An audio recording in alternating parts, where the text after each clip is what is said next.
नमस्कार दोस्तों, एग्ज़ाम सारथी YouTube channel में आप सभी का स्वागत है। दोस्तों, अगर आप एक यूपीएससी के एस्पिरेंट्स है या आरपीएससी आरएस एग्ज़ाम के लिए प्रिपरेशन कर रहे हैं तो आपके लिए ये वीडियो बहुत ही महत्वपूर्ण रहने वाला है, क्योंकि इस वीडियो का हमारा जो टॉपिक है ब्रिक्स देशों के राष्ट्रीय सुरक्षा सलाहकारों की जो बैठक होने वाली है उसको लेकर के हम इस पूरे वीडियो में डिस्कशन करेंगे।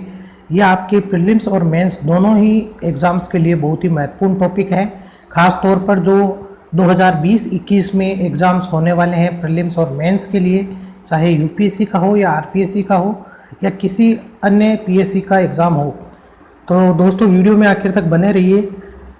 अब प्रीलिम्स की दृष्टि से कौन कौन से इसमें जो है मुद्दे पूछे जा सकते हैं इस टॉपिक से रिलेटेड, तो ब्रिक्स समूह के बारे में पूछा जा सकता है। इसके अलावा राष्ट्रीय सुरक्षा सलाहकार के बारे में क्वेश्चन बनता है। मेंस की दृष्टि से देखें तो राष्ट्रीय और अंतर्राष्ट्रीय सुरक्षा और सहयोग में ब्रिक्स देशों की भूमिका पूछी जा सकती है।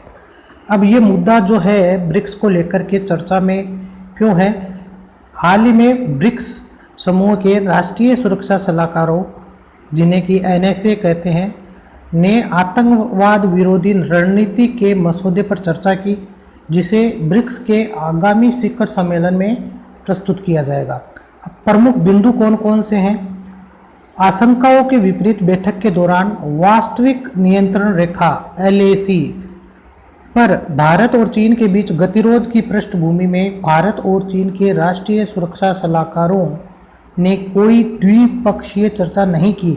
हालांकि ये एक वर्चुअल बैठक थी और इसमें द्विपक्षीय वार्ता आयोजित करना संभव नहीं था। तो भारत चीन का जो अभी विवाद चल रहा है, सीमा विवाद चल रहा है, उसको देख करके, क्योंकि दोनों ही देश ब्रिक्स जो संगठन है उसका एक हिस्सा है, तो बहुत ही ज़्यादा महत्वपूर्ण ये मुद्दा हो जाता है। बैठक के दौरान जो चर्चित मुद्दे हैं, कौन कौन से मुद्दे रहे? रूस द्वारा आयोजित एक वर्चुअल बैठक में शामिल होने वाले 5 राष्ट्रीय सुरक्षा सलाहकारों ने वैश्विक, क्षेत्रीय और राष्ट्रीय सुरक्षा के लिए चुनौतियों और खतरों पर भी चर्चा की। राष्ट्रीय सुरक्षा सलाहकारों ने जैविक सुरक्षा सहयोग और सुरक्षा तथा संचार प्रौद्योगिकी सुरक्षा पर भी चर्चा की। इस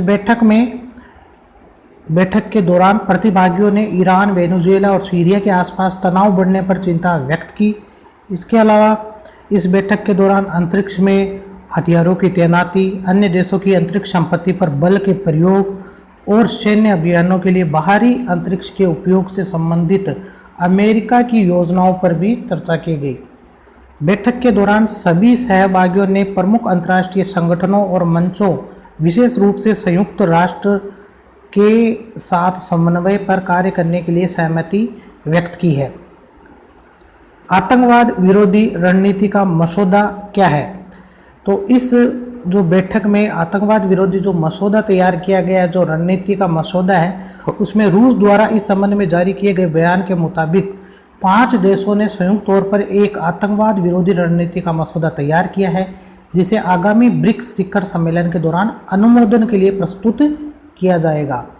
आतंकवाद विरोधी रणनीति का यह मसौदा ब्रिक्स देशों के बुनियादी पहलुओं, जैसे कि आंतरिक मामलों में संप्रभुता और गैर हस्तक्षेपता का सम्मान, अंतर्राष्ट्रीय कानून का अनुपालन और सुरक्षा मामलों में संयुक्त राष्ट्र की केंद्रीय भूमिका की मान्यता आदि को प्रतिबिंबित करता है। अब ब्रिक्स क्या है? तो सबसे पहले आपको बता दें कि ये जो ब्रिक्स संगठन है इसमें कौन कौन से देश सम्मिलित है। तो आप देख सकते हैं, रशिया है, चाइना है, इंडिया है, ब्राज़ील है और साउथ अफ्रीका है। और इन्हीं जो 5 देशों का नाम का पहला अक्षर जो है, जैसे B for Brazil, R for Russia, I for India, C for China और S फॉर साउथ अफ्रीका, इस तरीके से ये नामकरण किया गया है। अब बात करते हैं डिटेल में। तो ब्रिक्स की जो है दुनिया की 5 अग्रणी उभरती अर्थव्यवस्थाओं ब्राज़ील, रूस, भारत, चीन और दक्षिण अफ्रीका के समूह के लिए एक संक्षिप्त शब्द है, एब्रिविएशन है। ब्रिक्स कोई अंतर्राष्ट्रीय अंतर सरकारी संगठन नहीं है, न ही ये किसी संधि के तहत स्थापित हुआ है। इसे बस 5 देशों का एक एकीकृत प्लेटफॉर्म कहा जा सकता है।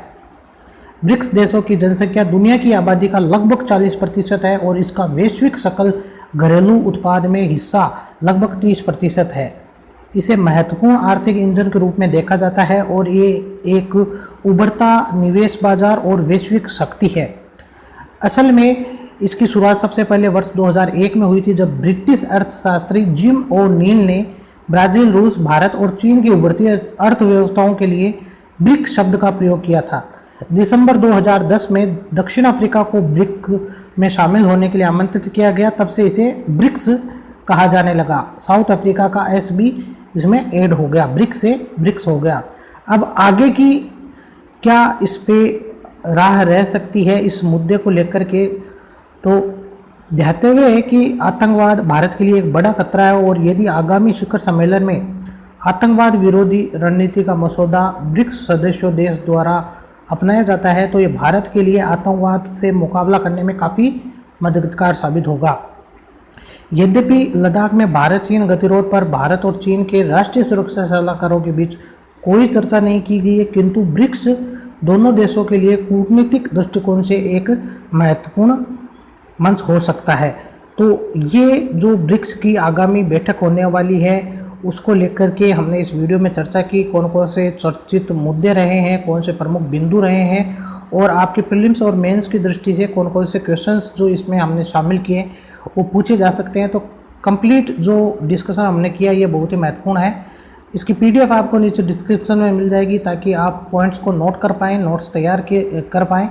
तो दोस्तों, अगर वीडियो पसंद आया हो तो इसे लाइक करें, शेयर करें और ऐसे ही महत्वपूर्ण जानकारी वाले वीडियोज़ पाने के लिए हमारे चैनल को सब्सक्राइब करना ना भूलें। धन्यवाद।